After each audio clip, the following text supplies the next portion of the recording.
Howdy, Ags. Welcome to Aggie Growth Hacks, the podcast sponsored by the McFerrin Center for Entrepreneurship at Texas A&M, where we help entrepreneurs improve their business, connect with other Aggie entrepreneurs, and support one another.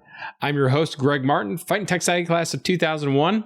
And I'm your co-host, Chris Hunter, Fighting Texas Aggie class of 1998. Whoop! We got a little story for you, Ags. Dallas Hall, Fighting Texas Aggie class of 2005, is just flat out one of the coolest Aggies that I've ever met.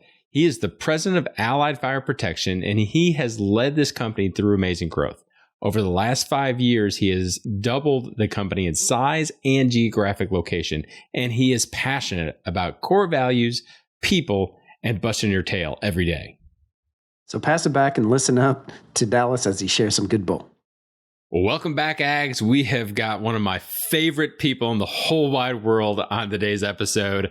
Dallas, I'm sure you remember this, but we met, what was it, 2009, 2010, back when you were just starting the first part of your previous career before you joined your company.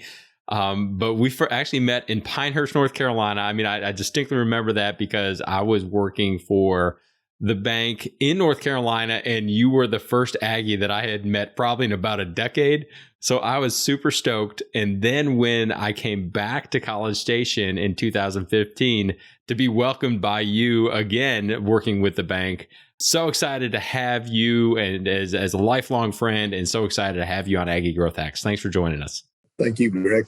Well, Dallas, we were talking about before in the pre-roll what it's like to be on the A&M campus and how exciting it is around when Alabama was in town and just the football atmosphere and everything. But what do you miss about being a student at A&M?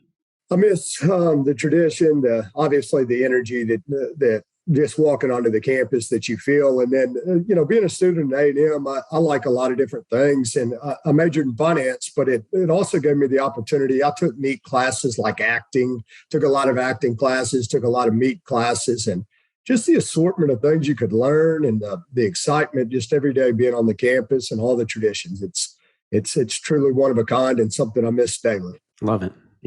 A lot of people always say football, right? I miss the football games, but it sounds like you come down several times per year for those football games, right? All right. So tell us a little bit about Allied Fire Protection and how did you get into doing that from a finance degree?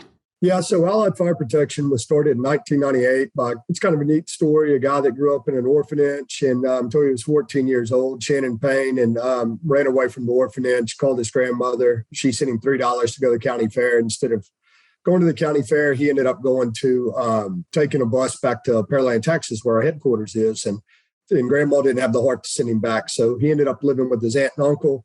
First day of school, he gets in a fight with his best friend, John Hubbard, or gets in a fight, and John Hubbard comes to his rescue. They became best friends. And at 18, John dropped out of college and got in the fire and life safety business. Shannon ended up going to college, 27 years old. They decided, why don't we give it a run ourselves? Allied was born out of a garage with 5 folks.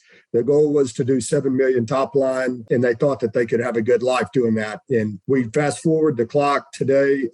We have roughly 320 employees.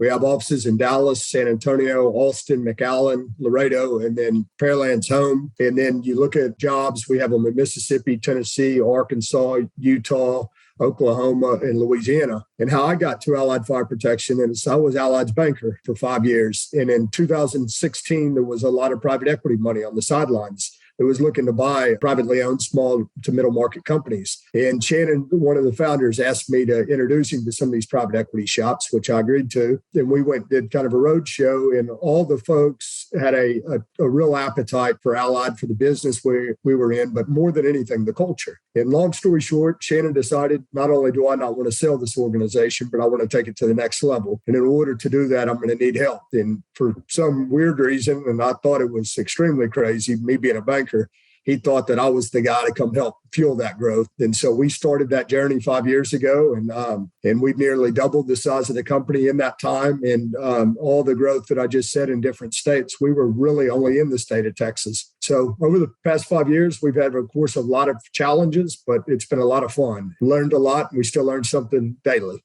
So.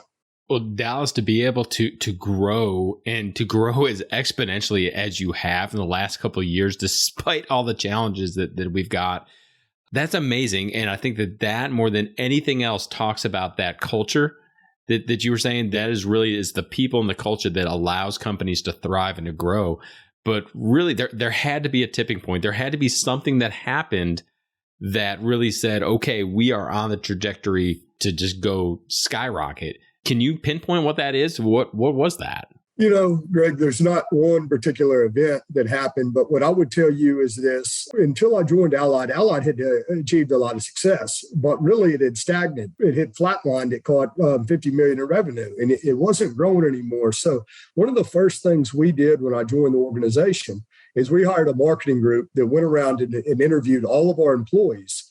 And our idea is we wanted to create what our values were as an organization, have them written down, create our mission, and create basically our mission statement, and then what were going to be the goals of the organization. And through that, we realized that what our employees wanted our values to be and what they thought Allied was. And we realized in some of our locations, those values didn't exist. So the first thing that we did is we started cleaning the house, and we got rid of the folks that didn't fit our values.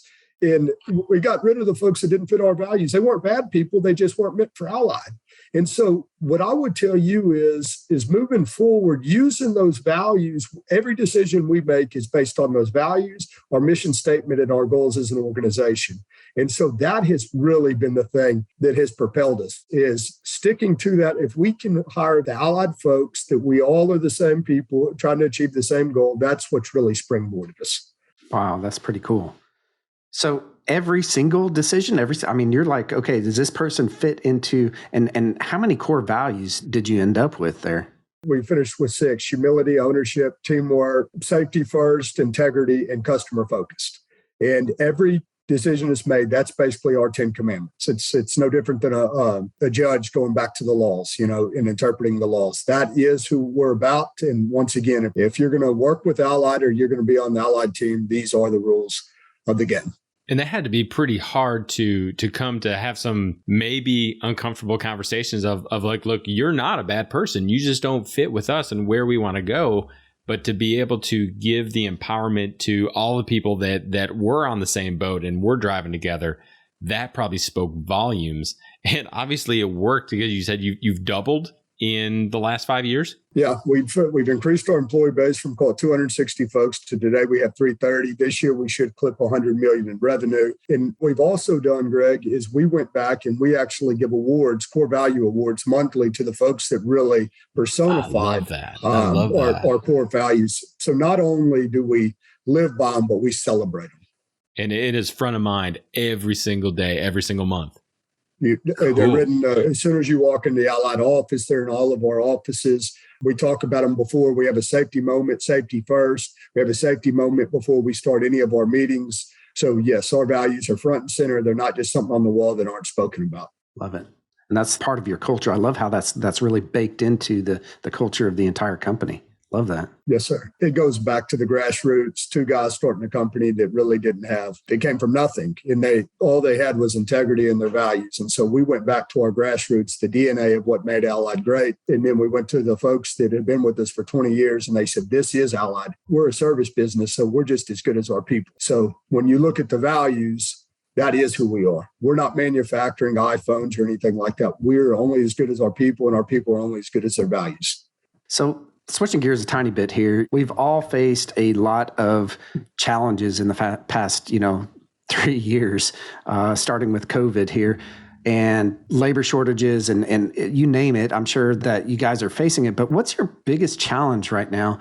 And how are you hacking or overcoming that with a growth hack? Yeah. So our biggest challenge is just like we've had, of course, commodity spikes. So we're in this fire sprinkler business. So one of our biggest inputs is steel. We've had challenges with commodities like anyone, but when you have growth the way we've had over the past 5 years, it's the employee shortage.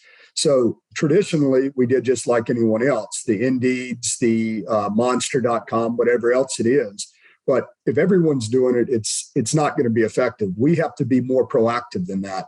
So actually, in the past 3 weeks, I've been going to high schools in the local areas, and we're presenting to graduating seniors in the FFA classes, the vocational schools. And selling, we need to educate on what fire and life safety is first and foremost. Not very many people understand their career, and it's a great career to be in. But also, it goes back to the values and what we do as an organization, giving back to the communities, volunteering, things like that, what we stand for. We're going to educate first what the fire and life safety business is, but then we're also going to talk about more, probably spend 80% of the time talking about what our organization represents. If we're asking you to create a career here and work 20 to 30 years, we want you to be in an organization that you're proud to be a part of. And once again, it goes back to our values and what we stand for as a business. So going to high schools, doing the recruiting, and then on the flip side, we have an apprentice program, but we've had to really take a look at our training to be able to take green folks and make them productive a lot faster than we would have in a traditional environment. Dallas, as you're kind of thinking through that, and Chris, I'm sure you're thinking the same thing. We've had a previous guest on, actually was leading one of our growth hacks. It was Jeremy McIver, and he has an amazing podcast called Blue Collar Culture, and he talks exactly what you're talking about how it's important to be. I think you maybe qualify yourself as in the trades, and to be able to just say you've got to bring that next generation up. You need to be honest and open with your culture, and you need to basically market what you're doing in order to attract the people. Don't just market to your customers, market your people. So that is so cool. But Dallas, looking forward to the challenges that we've had the last couple of years, but then looking forward, is there something that is on the horizon as far as what you do and being in the service business that you're in, that you're going to try to capitalize on? Well, it goes back to, so what our business truly is we're in the commercial real estate business, and we're in the state of Texas for the most part, right? So we think that we do a lot of is these big industrial buildings. So the Amazons, the big storage facilities for Best Buy, Home Depots. And so COVID has really caused that sector to blow up. But we've done high rises. We do a lot of retail. We do grocery. And we don't think with the mass influx of folks still moving into Texas that's going to slow down anytime soon. So we really look at the business sector from the next 24 to 36 months. And not to mention, most of our competitors have sold to larger firms. If we look to the next, I think that would be our long term would be 24 to 36 months. We think that the economy is going to continue to blow up, right? And we think that commercial real estate is going to follow it. So what are we doing today? We're doing more to protect ourselves with the hedging of materials. How can we lock in prices versus following this roller coaster ride that we've been on over the past, 3 or 4 years? And then also that even though this has sped up our employee training, all those things, the recruiting training piece faster than we would have liked, that's going to continue to be a big issue. So I think the market is right from a real estate perspective. Our biggest challenges are making sure we have the right systems, we have the right recruiting, we're bringing in the right folks, and then we also have the right risk management from a hedging perspective. So, love that.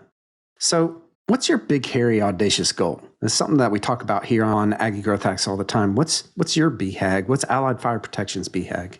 Well, the reason why we grow isn't for the sake of growing. We want to create an environment that our folks can come to and actually have a career, right? And we don't want to create something where in order to be promoted, someone either has to leave or someone has to die, right?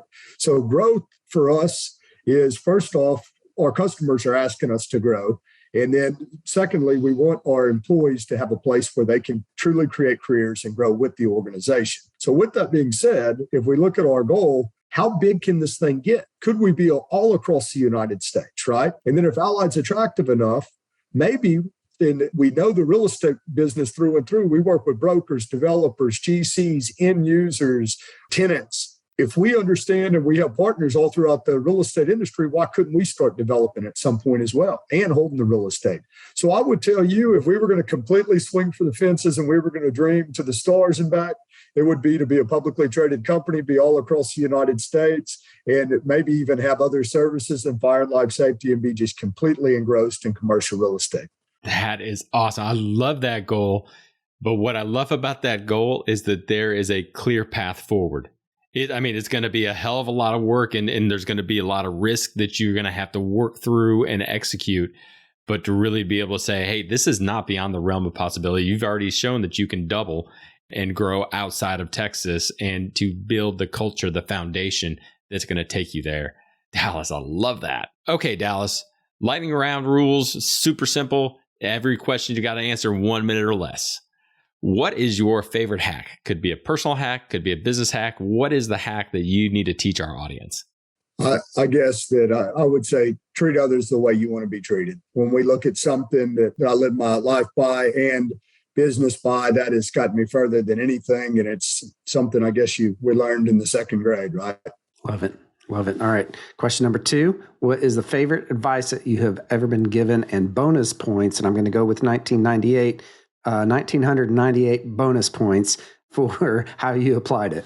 Luckily, I've had a lot of people give me business advice, and it all kind of stems. I'm going to say the man in the arena, the Theodore Roosevelt quote, basically, if you try as hard as you can every day and you bust your tail, there's no truly losing. And I've had people tell me that throughout my life, and that's what I try to do every day. And some days it works out better than others, but at least you trying and putting your heart and soul into everything you do, that's all you can do in life. And then you can lay in bed comfortably at night. That is so true. Dallas, what's your superpower? Man, I don't know that you would necessarily want this superpower, but I seem to be wrong a lot. But I try real hard, you know. That is the best answer. Yeah. You know, yeah, we're just being truthful. I love that. Awesome. Yeah. So, Dallas, what gets you out of bed and excited about your business? To me, business is the most ultimate video game. Some people go to the theme parks, ride roller coasters, things of that nature. I love the competition with business. I like how it's dynamic and adjusts daily. And not to mention, if we do well in business, we're helping people and we're helping the community. It's, I guess, to some degree, I think what I was meant to do. And I just absolutely love it. Dallas, you have been so generous with your time, so open, so honest, and really sharing a lot of wisdom. Thank you for doing that and being willing to come on to Aggie Growth Hacks. How can our listeners, how can the Aggie entrepreneurs get in touch with you? Yeah, through email, phone call. My email address is dallas@alliedfireprotection.com. They can email me anytime. Always open to talk to anyone that would like to visit. Awesome. Well, thank you so much for coming on here and sharing your hugely valuable bombs here. And really, thank you so much for coming on Aggie Growth Hacks. Thank you very much. Well, how about that, Ags? Was that pretty awesome or what? I know that I wrote down a ton of things here, Greg. What was the biggest takeaway that you had? Well, the first one should be no surprise, was the importance that Dallas put on culture. I mean, culture changed everything in the business. And he talked about how that was something that was even attractive to the private equity groups that were looking to potentially acquire them. But then they built that culture and they made it stronger. And I also love how the fact that he said they hired that marketing firm, and that marketing firm, you know, when he started saying that, I was like, okay, yeah, you went and focused on your customers and everything, but he flipped the script and said, no, we're going to focus inwards. We're going to focus on what makes us special. And he had the courage to be able to listen to all of his employees and to be able to say, okay, what is it that makes this company so unique and successful so far? Let's define those and then let's live them every single day, every single month, you know, having the core value awards that he talked about. I thought that was such a cool idea and such a great way to grow. What about you, Chris? So I agree on that. And I think that is super cool that, you know, I own a marketing agency, and I can tell you, we do not focus inward, right? We focus outward because most companies want more leads and sales. So, you know, it's easy to, all right, let's throw up some Facebook ads or whatever, you know? So, but for me, the number one thing that I highlighted here beyond the core values and the people and everything that he talked about, he said this, and I'm going to quote it: "I've lived by the principle of busting your tail every single day." And he said that has really dramatically helped him, whether he's right or not, got everything done or not, that effort is always there. And I think that as an entrepreneur, it's the number one thing that every entrepreneur should be doing is bust your tail, right? And you got to hump it, Ags, right? And yep. Let's get this stuff done. And it's got to come from the top down, okay? And as an entrepreneur, our day-to-day struggles are there. But as long as you're putting in the effort, as long as you're moving the needle forward a tiny bit every single day, you're eventually going to get to where your end goal is. And And this is a prime example. I mean, gosh, they went from, what did he say? $7 million was per year was what they were looking, was their goal, to now we're looking at $100 million, right, per year. That is just, that's astounding. That's amazing, honestly. With a vision on having a publicly traded company that is across the nation, diversified. Right. He's going to do it. I mean, I've zero doubt in my mind that the only thing that's going to stop them from doing that is someone coming in writing a ton of zeros on a check to make them give that up. But he's going to do it. Right. Well, Ags, that's going to do it for this episode of Aggie Growth Hacks. We hope that you enjoyed this episode as much as Chris and I enjoyed talking with Dallas. We hope that you connect with him and learn from him and allow him to speak into your company. We were talking offline about how business is a sport to him, and he loves just encouraging and helping entrepreneurs. So we hope that you reach out to him. We hope to reach out to Chris and I if we're not connected on LinkedIn, Facebook, Instagram, wherever you are in the social media world, that you connect with us, connect with Aggie Growth Hacks, and you let us speak into your business. While you're on the web, we hope that you check out aggiegrowthhacks.com, where you can hear this episode, our previous episodes, as well as our other great content. We want to give a huge shout out to our sponsor, the McFerrin Center for Entrepreneurship at Texas A&M University. Since 1999, the McFerrin Center has served as the hub of entrepreneurship at Texas A&M. If you're an Aggie entrepreneur or even a wantrepreneur, head on over to their website to find a program that's right for you, and they've got a ton of those. Just go to aggiegrowthhacks.com/McFerrin right now. Join us next time when we connect with another great Aggie entrepreneur and learn how they hack their growth. Until then, I'm Chris Hunter. And I'm Greg Martin. Thanks and gig 'em. Whoop.